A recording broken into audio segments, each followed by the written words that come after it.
Robert Ginta, a Salt Lake City resident, was walking down Compton Road outside a computer store. He noticed a man loitering in a nearby parking lot. He was wearing a gray hooded sweatshirt and aviator sunglasses and appeared to be carrying a package. Several moments later, he disappeared from Ginta's field of view and was seen leaving the parking lot and heading towards a nearby street. Ginta found the man's behavior and clothing rather odd, but continued on his way. But only minutes later, Ginta heard a loud explosion emanate from the same parking lot he had just passed. The package the man was carrying had contained a bomb,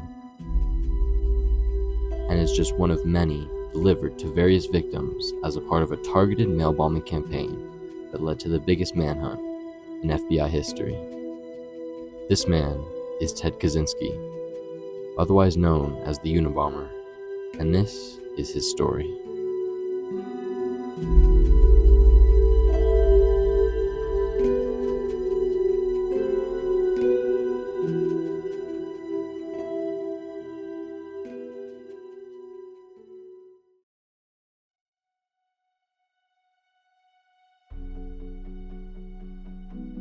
Theodore John Kaczynski was born on May 22, 1942 in Chicago, Illinois. He was an exceptionally bright child, and after scoring 167 on an IQ test, skipped 6th grade. Growing up, he often spent time exploring the outdoors, developing an interest in nature and wilderness. In high school, he became extremely invested in math and skipped 11th grade before being accepted to Harvard University at age 15. He was described by high school and college classmates as intelligent but socially reserved. At Harvard, he studied mathematics and was considered a prodigy in the space. At 20 years old, he enrolled in Michigan's master's program. In 1967, Kaczynski graduated in Michigan with a master's in math before leaving to UC Berkeley to become an assistant professor. Kaczynski taught at Berkeley for 2 years before resigning out of nowhere and returning to Illinois to live with his parents. For 2 years, Ted Kaczynski moved between Lincoln, Montana, where he was building a cabin, and living with his parents. In 1971, Kaczynski moved into his cabin in the Montana woods full-time. According to him, he sought to escape modern society and live completely autonomously. He became completely self-sufficient, living without electricity and running water, and growing his own food.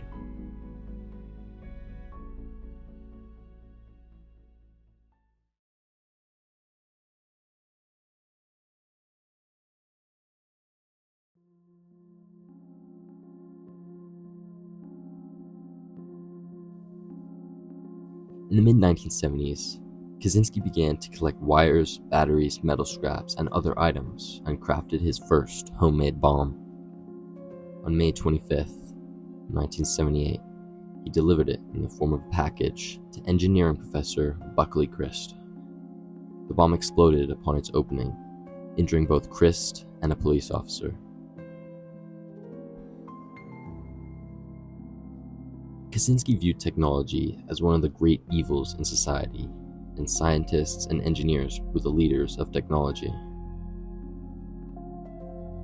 Kaczynski saw violence as a necessary step for his anti-technology movement, as he looked down on traditional protests, believing them to be rather ineffective. On June 10, 1980, Percy Wood, the president of United Airlines, received a gift in the mail. It seemed to be a book, and Wood unwrapped it before opening the cover. This caused it to explode and severely injure him. By December of 1985, Kaczynski had mailed 11 bombs to various targets across the country, including one that was set to detonate on board a commercial airplane while it was flying. However, the fuse only caused smoke and the plane was safely landed. Public fear was growing, and the police and the FBI were growing desperate. The FBI formed a special task force dedicated to the Unabomber. The attacks lack any physical evidence for investigators to examine because of how Kaczynski builds his bombs. He makes it impossible for their origin to be traced, using scrap metal, wooden pieces, and household items to construct his devices. Each design varies significantly, making it difficult to link them to a specific store, location, or maker, and he disguises the bombs in packages, small furniture, or pieces of lumber.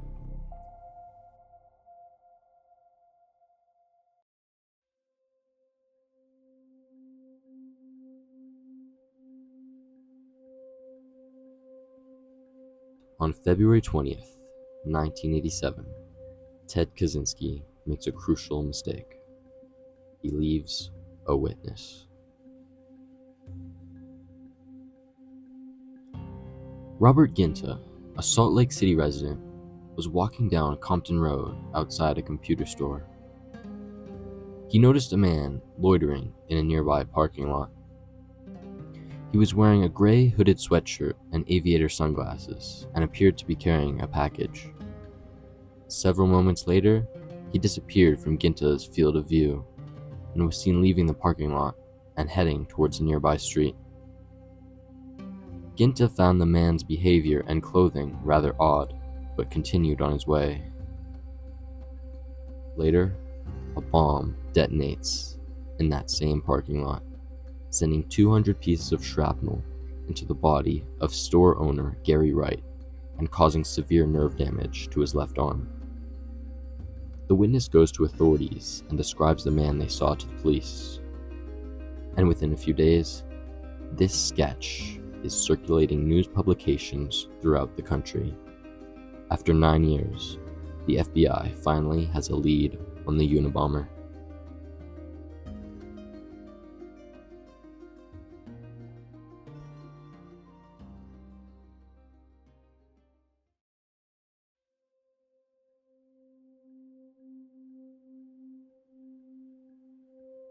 For 6 years following the release of the sketch, Kaczynski does not build nor mail any bombs until June 22, 1993, when a package arrives at the door of Charles Epstein, a professor at UC San Francisco.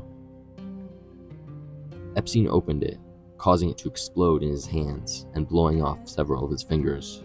On the same weekend, another bomb is mailed to a computer scientist at Yale, causing him to lose an eye, hearing in one ear, and part of his right hand.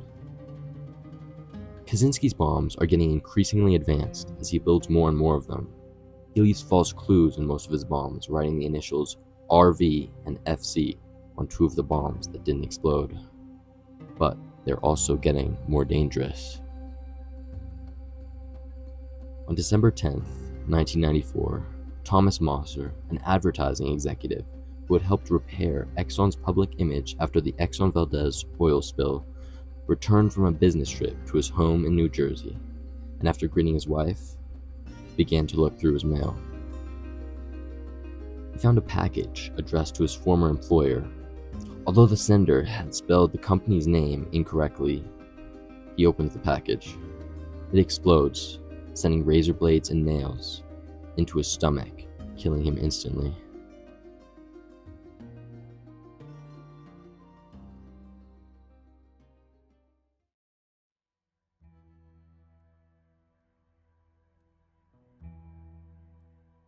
On June 24th, 1995, the Washington Post and the New York Times each received envelopes.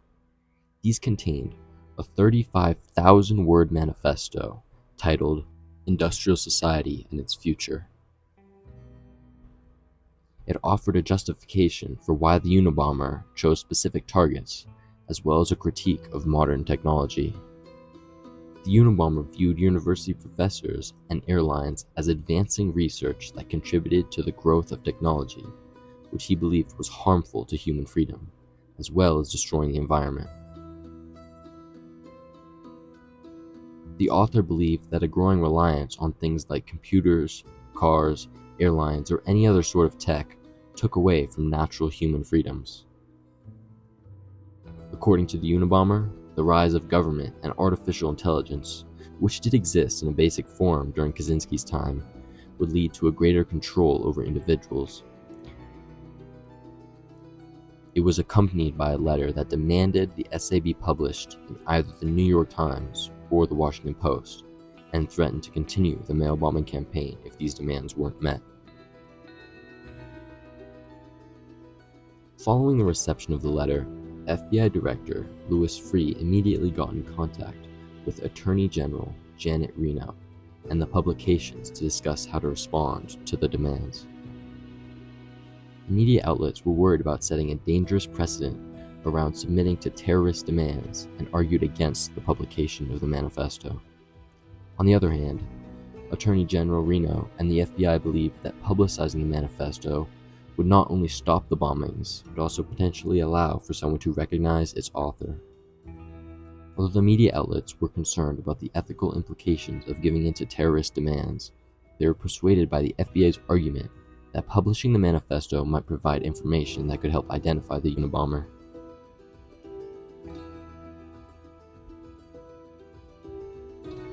On September 19, 1995, the Washington Post published the manifesto in full.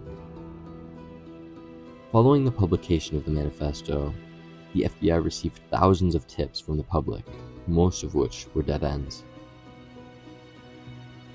Not too long after the manifesto was published, a woman named Linda Patrick recognized the writing style and the key ideas in the manifesto. She showed it to her husband, a man named David Kaczynski, and the younger brother of Ted. The two initially considered not bringing their concerns to the authorities and were hesitant to believe that Ted was capable of such violence. They hired an attorney named Tony Bisceglie in hopes of preventing an FBI raid like the one that occurred at Waco. On December 11, 1995, David Kaczynski made a call to the FBI's tip line.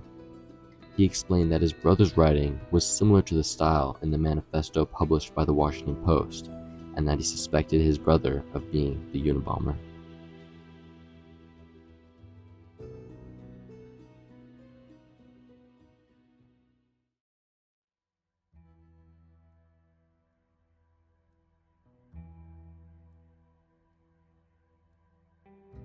In early 1996, an investigator working with Tony Bisceglie, the lawyer hired by Kaczynski's brother, reached out to Clinton Van Zandt, a former FBI criminal profiler. Bisceglie requested that Van Zandt compare the manifesto to typewritten copies of handwritten letters David had received from his brother. Van Zandt's analysis concluded there was more than an 80% likelihood that the same person had authored both the manifesto and the letters. Bisceglie also shared samples of Kaczynski's writing with FBI agent and forensic linguist James Fitzgerald. Fitzgerald agreed with David Kaczynski and Tony Bisceglie, noting striking similarities in word choice and style. The FBI conducted an interview with David Kaczynski and obtained the location of the Unabomber's Montana cabin. David had received assurances from the FBI that he would remain anonymous and that his brother would not learn who had turned him in, but his identity was leaked to CBS News in early April of 1996. The FBI contacted CBS and asked them to wait 24 hours before breaking the story, giving the FBI enough time to obtain a search warrant for the Unabomber's cabin.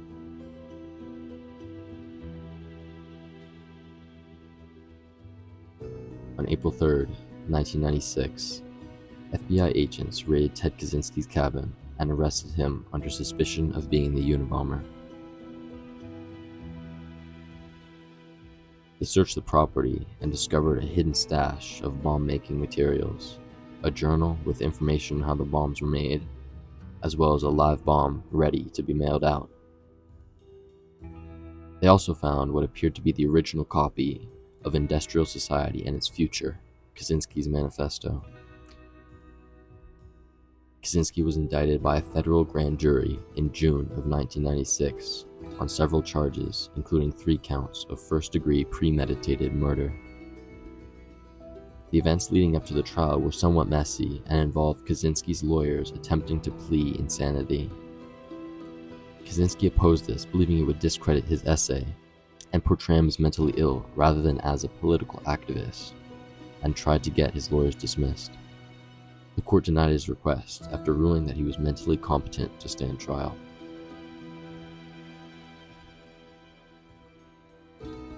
On January 22, 1998, Ted Kaczynski pleaded guilty to all federal charges related to the Unabomber bombings, and 3 months later, on May 4, 1998, was sentenced to 8 life terms in prison without the possibility of parole.